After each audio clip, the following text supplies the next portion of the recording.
할렐루야. 네, 명절 이후에 또 이렇게 주일 예배에 나오신 모든 성도님들 주님의 이름으로 환영하고 축복합니다. 우리 옆에 있는 분들과 인사할까요? 한 주간 수고 많으셨습니다. 네, 내가 무슨 수고를 했지? 그러는 분도 계실 텐데 명절 끝나고 직장 다시 가신 분들 왜 이렇게 이번 주 힘들지? 그랬던 분들도 계실 거고 점 많이 붙이신 분들은 또 나름대로 힘드셨을 거고 아마 누워 계셨던 분도 힘드셨을 거예요. 네, 하나님께서 한 주간의 수고를 하나님께서 늘 위로해 주시고 오늘 예배가 우리 성도님들의 마음에 큰 위로와 소망이 되기를 진심으로 축복합니다. 오늘 여호수아 23장 1절에서 11절 말씀 가지고 한 번뿐인 인생 무엇을 남길 것인가 라는 제목의 하나님 말씀을 함께 나누고자 합니다. 사람의 인생은 내가 원하든 원하지 않든 흔적이 남게 되어 있습니다. 남기려고 하지 않아도 남게 되는 흔적이 있죠. 그리고 분명한 목적을 가지고 남겨놓는 표식과 같은 흔적도 있습니다. 동서고금 지위고하를 막론하고 모든 사람들에게 평등하게 주어진 공통점이라면 한 번뿐인 인생을 산다는 것이죠. 많은 사람들이 이것을 극복해 보려고 노력을 했지만 조금 더 길게 살고 짧게 사는 삶일 뿐 그 횟수가 한 번이라는 것은 누구에게나 창조하신 하나님께서 주신 하나의 인생의 법도입니다. 그런 한 번뿐인 인생 속에 사람들이 공감하는 많은 세상의 교훈들이 몇 가지가 있더라고요. 첫 번째는 사람은 언젠간 죽는다. 그래서 너무 욕심 부리지 말고 여기 있는 거 다 가지고 갈 수 없는 것이니 하나님 앞에 또 사람들 앞에 잘 살자라는 말들이 있고요. 두 번째로는 겸손해라. 이 세상 내가 최고가 아니다. 나보다 항상 나은 사람들도 있고 그리고 노력해도 안 되는 것 또한 있다는 것. 모든 일에 겸손해야 된다라는 말을 많이 들으셨을 것입니다. 또 현재를 누리면서 살아야 된다라는 것이죠. 이것은 대책 없이 막 살라는 얘기가 아니라 내일을 준비하는 것도 중요하지만 막연히 내일에 기대서 오늘을 그냥 지내지 말고 오늘이란 시간도 선물과 같은 시간이니까 가치 있게 지내라는 교훈이기도 합니다. 분명히 다 아는 말들이지만 정말 이렇게 사는 것, 살아내는 것은 또 다른 문제입니다. 하나님께서도 솔로몬에게 너의 한 번뿐인 인생에서 실수했던 모든 인생의 시행착오를 잘 정리해라. 잠언과 그리고 전도서를 통해서 인생 가운데 자신이 실수했던 것들을 알게 하시고 많은 후대에 이 한 번뿐인 인생을 하나님과 사람들 앞에 귀하게 살아야 된다고 말씀을 남기게 하셨습니다. 우리가 잘 알고 있는 비록 30대에 인생을 마쳤지만 이 천하를 호령했던 알렉산더 대왕도 죽기 전에 부하들에게 세 가지 유언을 남겼어요. 아주 잘 알려진 말씀인데 첫 번째 유언은 뭐예요? 최고의 의사가 내 관을 옮겨야 한다는 거예요. 관을 왜 의사가 옮길까? 결국에 이것을 통해서 보여주고 싶었던 것은 아무리 최고의 의사라고 하여도 죽음 앞에는 무력한 한 사람이라는 것을 나는 만인들에게 보여주고 싶다는 것입니다. 두 번째로는 나의 전 재산을 내가 묘지로 가는 그 길에다가 남김없이 다 뿌리라는 거였어요. 그 길에 내 관이 지나가는 그 자리에 내 재산을 균등하게 나눠서 그 길에 다 뿌리라는 거예요. 결국 이 땅에서 거둔 것은 이 땅에 다 놓고 가겠다라는 것을 나타내기 위함이었습니다. 그리고 세 번째는 좀 무서운 건데 내 관을 운구할 때 관 밖으로 내 양 두 손을 밖으로 빼달라는 얘기였어요. 생각을 해보세요. 무섭죠? 관 밖에 손이 이렇게 나와 있는 거예요. 그것을 보면서 인간은 모두 다 빈손으로 태어나서 빈손으로 떠난다라는 것을 나는 보여주고 싶다. 나는 이것을 남기고 싶다라고 세 가지를 말했습니다. 알렉산더는 자신의 유언을 통해서 모두에게 보여주고 알려주고 깨닫게 하고 싶은 것이 있었어요. 사랑하는 성도 여러분, 여러분은 무엇을 남기고 싶으십니까? 이 세상 가운데 지금 여러분이 앉아 있는 이 예배당에 예배드리는 이 예배자로서 또 가족 안의 한 구성원으로서 직장인으로서 사회의 하나의 일원으로서 무엇을 남기고 싶으십니까? 우리가 남기고 싶은 것들은 대부분 좋은 거예요. 다 대부분 남기고 싶은 것들은 너무나 아름답고 이상적이고 매우 실용적인 것들을 남기고 싶어 합니다.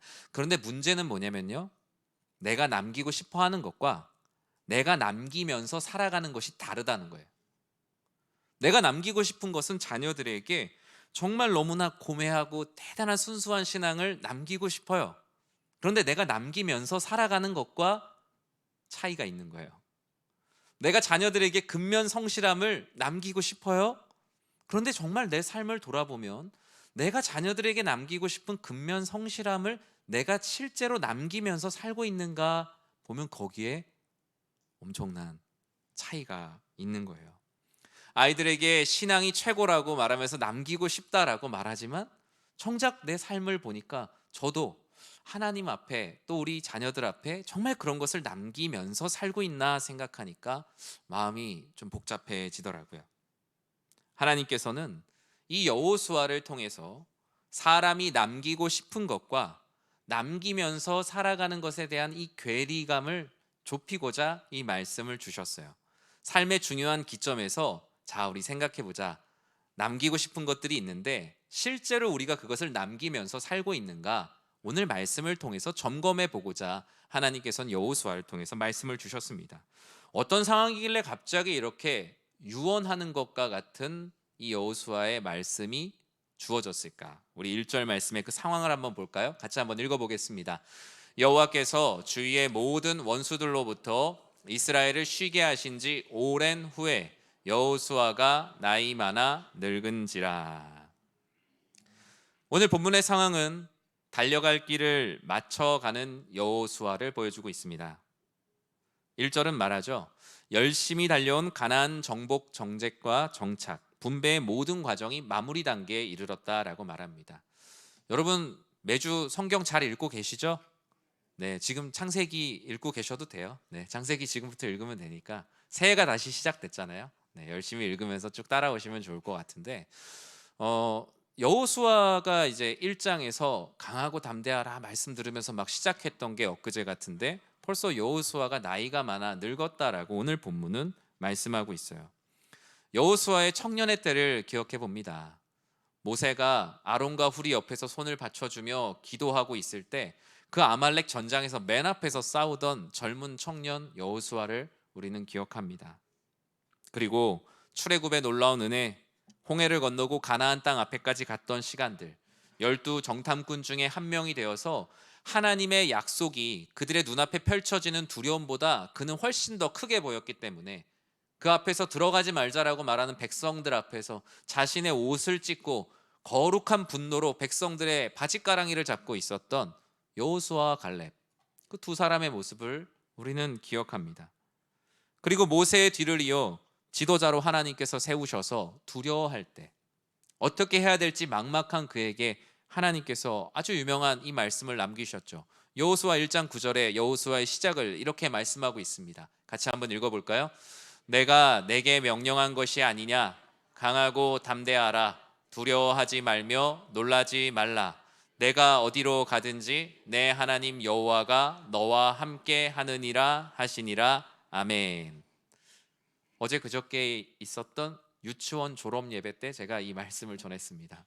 우리 유치원 친구들 강하고 담대하십시오. 졸업은 새로운 시작입니다. 라고 얘기하면서 초등학교 때 만날 수많은 어려움들이 있다. 라면서 강하고 담대하라. 근데 강하고 담대한 힘이 어디서부터 온다고요? 내가 너와 함께 하리라. 하나님께서 여러분과 함께 하시면 부모님들이 함께 하는 것보다 더 강하고 담대한 힘을 주실 것입니다. 라는 말씀을 나눴어요.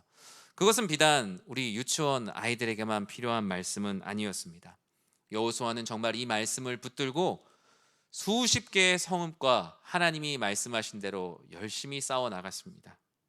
모든 것이 하나님의 은혜였고 한 번뿐인 인생을 하나님 말씀 위에서, 그리고 나의 편이 되시는 하나님을 위해서, 그리고 무엇보다 여호와를 가까이 하며 살아왔어요. 그의 달려온 길을 쭉 보니 이것이 내 인생에만 남겨질 것이 아니라 내가 사랑하는 모든 사람들에게 남겨졌으면 하는 바람이 있었고, 하나님께서는 그 마음을 사용하셔서 오늘 말씀에 그 마음을 전하게 하셨어요. 3절 말씀 같이 한번 읽어볼까요? 너희의 하나님 여호와께서 너희를 위하여 이 모든 나라에 행하신 일을 너희가 다 보았거니와 너희의 하나님 여호와 그는 너희를 위하여 싸우신 이시니라. 아멘. 오늘 본문은 무엇을 남길 것인가를 여호수아의 입술을 통해 세 가지를 말씀하고 있습니다. 그 첫 번째는 나의 편이 되시는 하나님을 너희는 기억해야 된다라는 것이죠. 3절은 계속 너희를 강조합니다. 하나님의 백성과 하나님이 관계가 없는 것이 아니라 그들이 어떤 관계로 지금까지 지내왔는지 그 관계를 설정하고 있어요. 이스라엘 백성들에게 오늘 본문에는 비로소 평화가 찾아왔다라고 말합니다.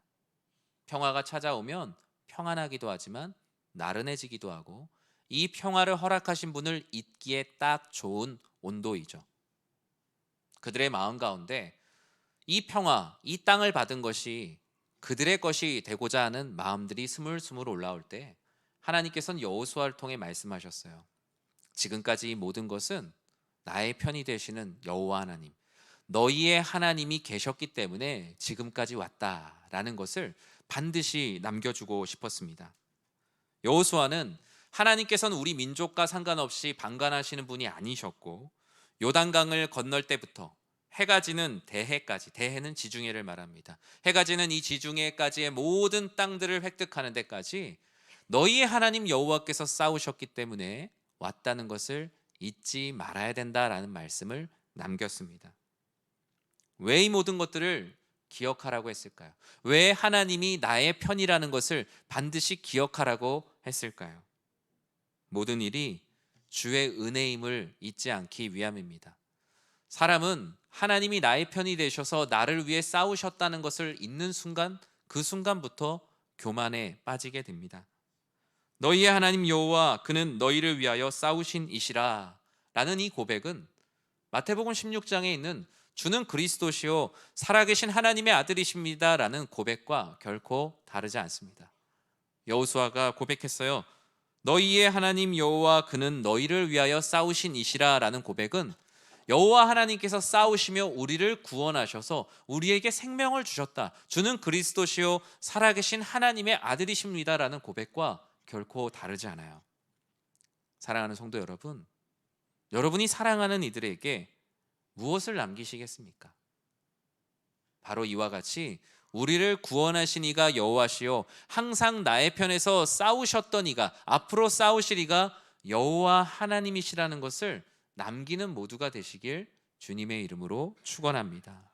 제가 오늘 본문을 이렇게 말씀을 들으실 때 아마 다 자녀들에게만 남긴다라고 생각을 하실 텐데 제 처음부터 개념을 새로 정립해 드리겠습니다. 하나님 말씀대로 살아가는 것은 부모가 자녀에게만 남기는 것이 아닙니다. 자녀가 부모님의 인생에도 남겨드려야 됩니다. 우리가 어르신들을 봉양한다고 말하잖아요.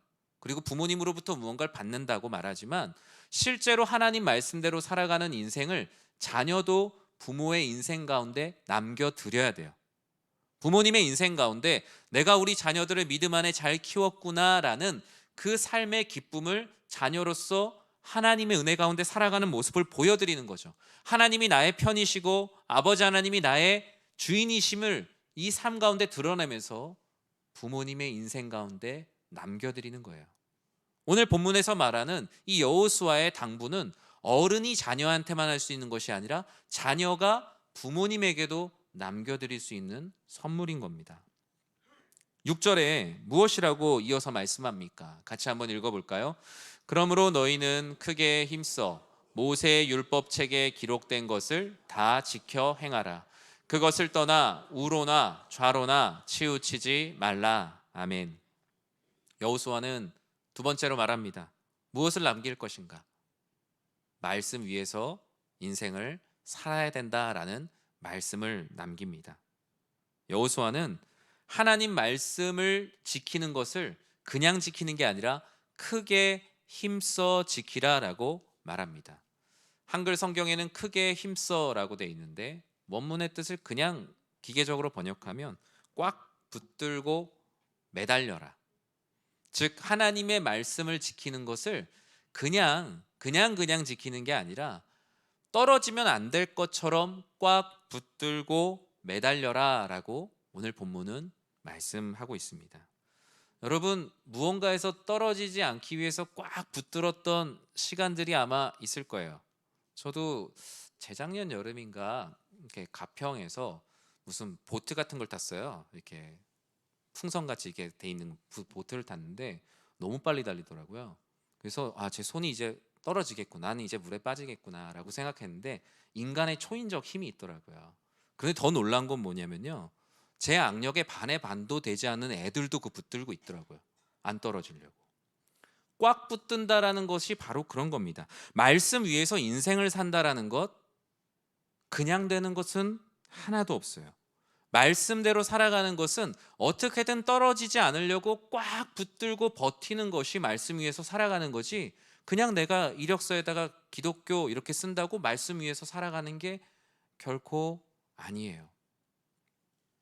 하나님의 말씀이 먼저 필요하고, 지난주의 말씀처럼 우리에게 이르는 말씀이 필요하고 듣는 마음이 필요하고 따를 용기를 가질 때에만 우리는 말씀 위에서 꽉 붙들고 매달려 버틸 수 있습니다.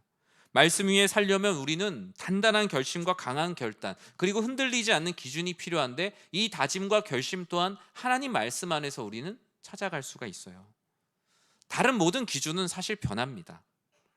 그러나 하나님의 말씀만이 이 세상 가운데 변하지 않는 기준이에요. 여러분 캐논이라는 말 아시죠? 캐논, 표준, 규범 이런 뜻이죠. 그래서 카메라 브랜드도 캐논이란 이유가 그 모든 그쪽 광학 체계, 그 카메라의 하나의 우리가 기준이고 우리가 중심이 된다라는 뜻을 갖고 있어요. 근데 이 캐논이라는 말은 원래 히브리어 카네에서 왔습니다. 이 카네라는 말은 곧은 막대기, 휘지 않은 막대기 또는 갈대를 뜻하는 말이에요.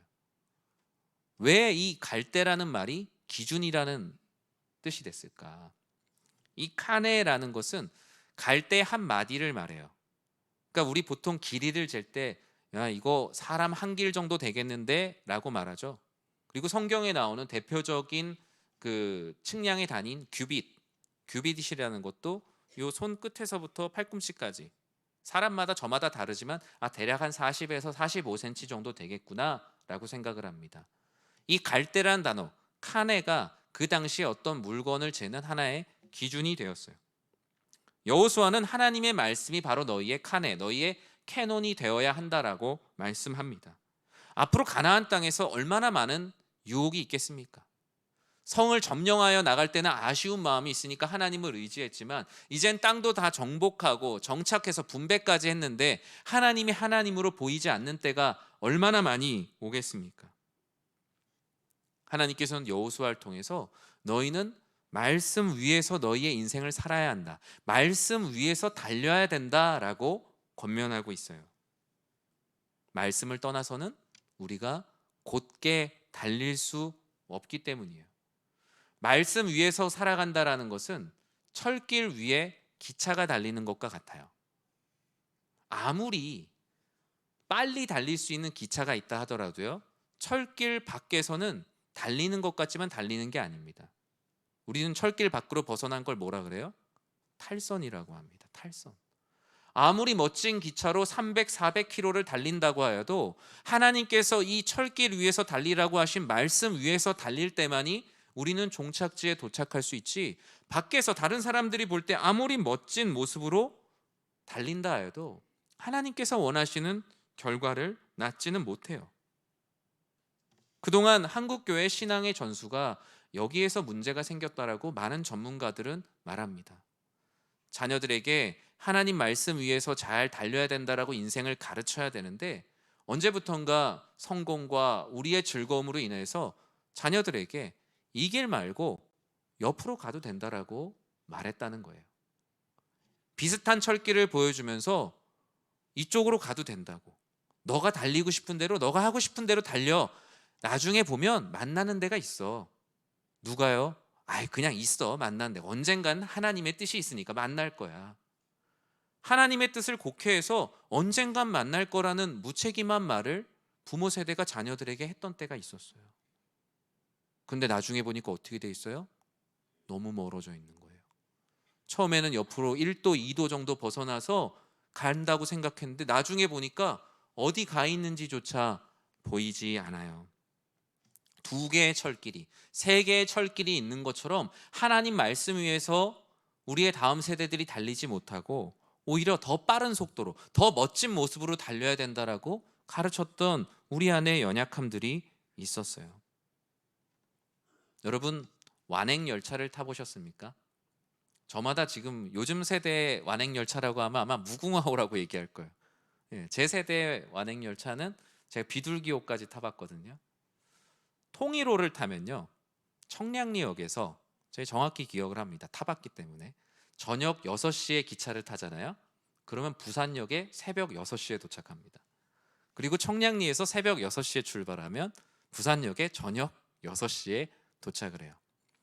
12시간 동안요, 우리나라에 있는 모든 그 사이에 있는 간이역을 다 들리면서 갑니다. 속도가 날만 하면 멈추고 달릴만 하면 멈춰서, 야, 이게 효율이 나오나 싶을 정도로 그 사이에 있는 수많은 간이역들을 다 지나가요. 저의 고향인 그 제천에도 무궁화호를 타면 그 당시에 2시간 10분이면 갔는데 통일호를 타면 4시간이 걸렸습니다. 그런데 그 사이에 있는 모든 간이역을 들리면서 갑니다. 그런데 많은 사람들은요, 철길을 벗어나서라도 빨리 가고 싶어요. 멋지게 가고 싶어요. 그러나 하나님께서는 철길 밖에서 빨리 달리는 것이 아니라 철길 안에서, 때로는 조금 가다가 멈춘다 할지라도, 남들보다 느리다고 할지라도 그 철길 위에서 끝까지 부산까지 가는 걸 원하세요. 그것이 말씀 위에서 사는 인생이에요. 다른 사람들이 보았을 때는 저 사람 뭔가 달리는 것 같다가 멈추는 것 같고 남들보다 느리게 사는 것 같지만, 결국 그 종착지에 도착하는 것은 그 철길 위에 있는 인생이에요. 사랑하는 성도 여러분, 여러분이 사랑하는 이들에게 무엇을 남기시겠습니까? 말씀 위에서 인생을 살라는 말씀을 담대하게 남기는 모두가 되시길 주님의 이름으로 축원합니다. 나의 사랑하는 사람들이 남들보다 뒤처지는 것 같을 때 응원해 주시고, 불편하고 힘들다고 말할 때에도 이 길로 가는 것이 맞다라고 담대하게 선포하시기 바랍니다. 하나님은 그 불편함과 고통과 뒤처짐을 결코 그대로 두지 않으시기 때문입니다. 그 모든 것들과 친히 싸우시고 이기게 하세요. 기쁨과 평안을 주세요. 안식을 주시고 땅을 차지하게 하세요. 결국 하나님께서 여호수아를 통해서 인생에 가르쳐 주신 것이 무엇입니까? 자신의 방법대로 성읍을 점령하지 않고 하나님의 방법대로 완행 열차를 타고 가는 것 같지만 그 가나안 땅에 있는 모든 성읍을 정복하게 하셨어요. 백성들이 이 여호수아와 함께한 전쟁에서 배웠잖아요. 여리고성 돌아가서 좀 나중에 싸웠으면 좋겠는데 하나님은 6바퀴를 돌면서 침묵하는 시간을 주셨고 마지막에 외치게 하면서 그 성읍을 무너뜨리셨어요. 하나님의 방법대로 그 역을 지나게 하셨어요. 그 다음 역에서 그러나 백성들은 이건 그냥 우리의 뜻대로 해도 되겠는데, 하나님 말씀대로 명령하신 곳에서 탈선해서 이 아이성과 승부를 펼칩니다. 그들은 크게 대패합니다. 다시 돌아와서 하나님이 말씀하신 말씀 위에서 달리자 그 아이성을 정복하게 됩니다. 그 다음부터 하나님의 뜻을 어기지 않아요.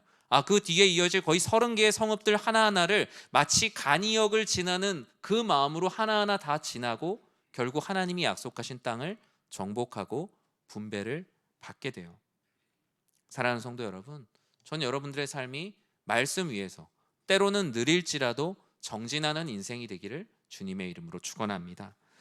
오늘 본문은 8절에서 세 번째 그 이유를 말하고 있어요. 같이 한번 읽어볼까요? 오직 너희의 하나님 여호와께 가까이 하기를 오늘까지 행한 것 같이 하라. 아멘. 무엇을 남길 것인가? 그 세 번째는 여호와를 가까이 하라라는 것을 사랑하는 이들에게 남겨야 합니다. 여호와를 가까이 하라라는 말은 여호와와 친밀하라는 말씀입니다.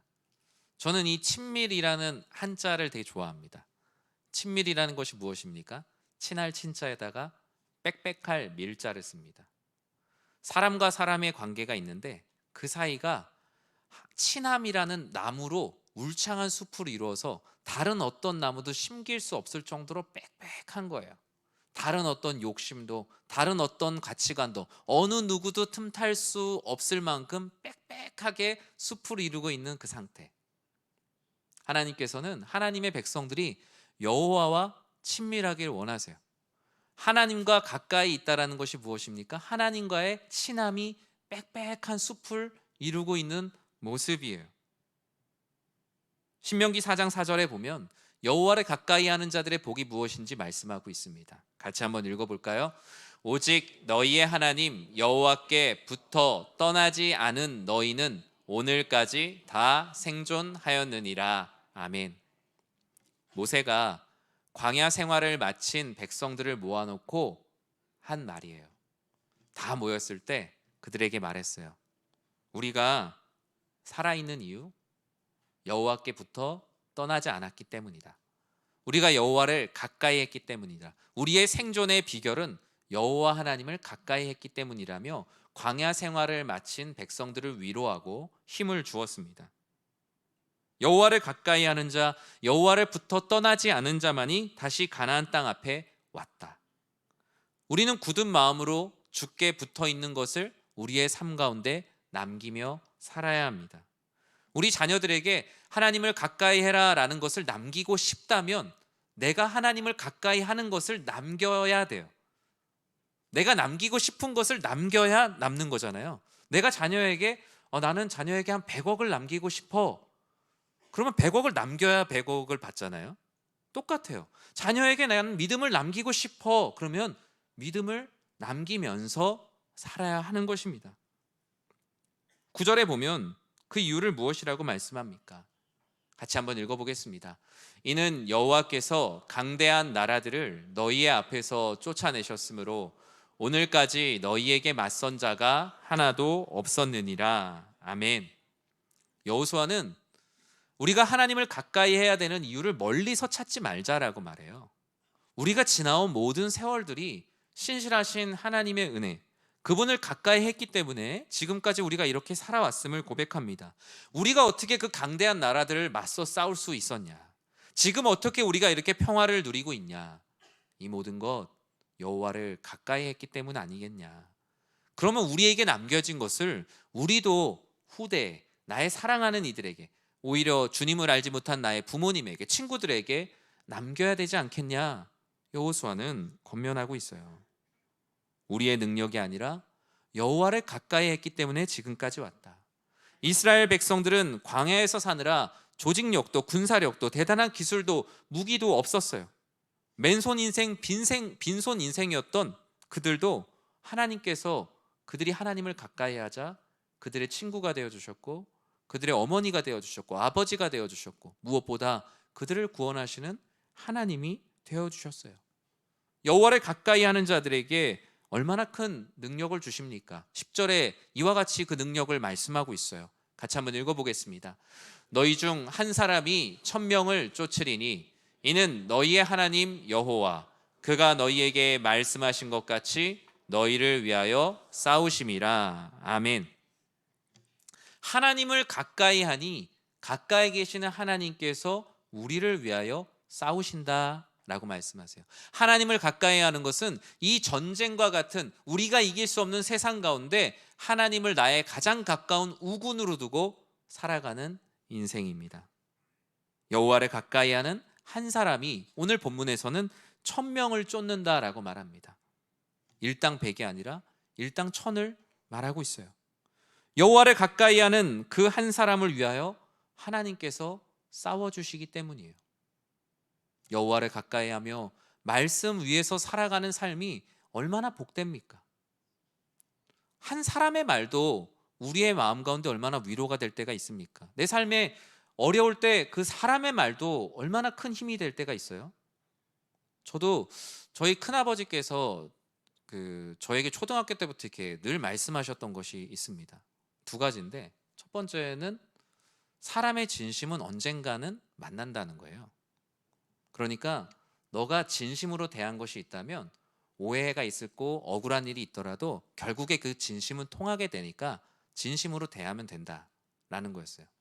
그런 맥락에서 선한 끝은 항상 있는 것이요 라고 하셨어요. 선한 끝이 항상 있다.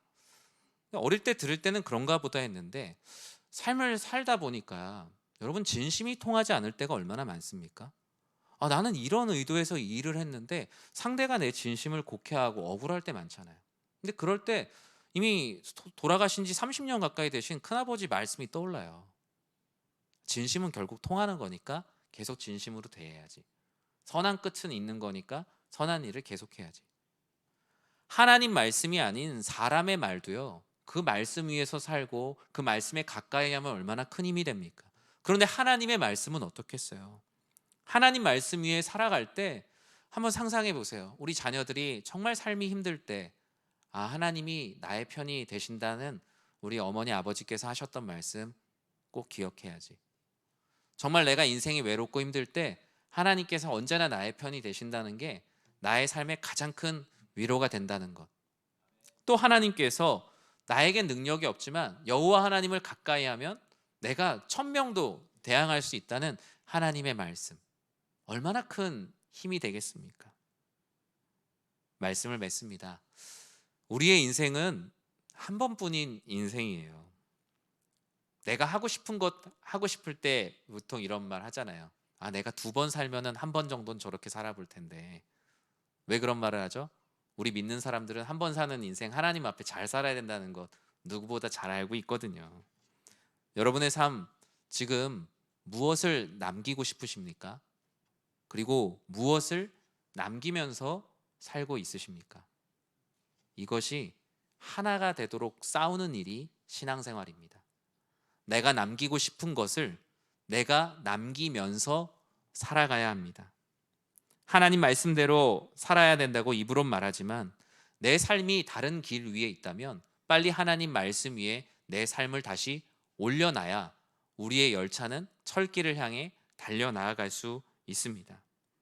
한 번뿐인 인생에 하나님을 사랑하는 믿음을 남기시기 바랍니다. 여러분의 자녀에게도 남기시고 자녀이신 여러분들은 여러분들의 부모님의 삶에도 남기시기 바랍니다. 부모님의 삶에 우리 자녀가 진리 안에서 행하는 모습들을 계속 남겨주시면 부모님도 자녀를 통해서 받게 되는 유산이 있어요.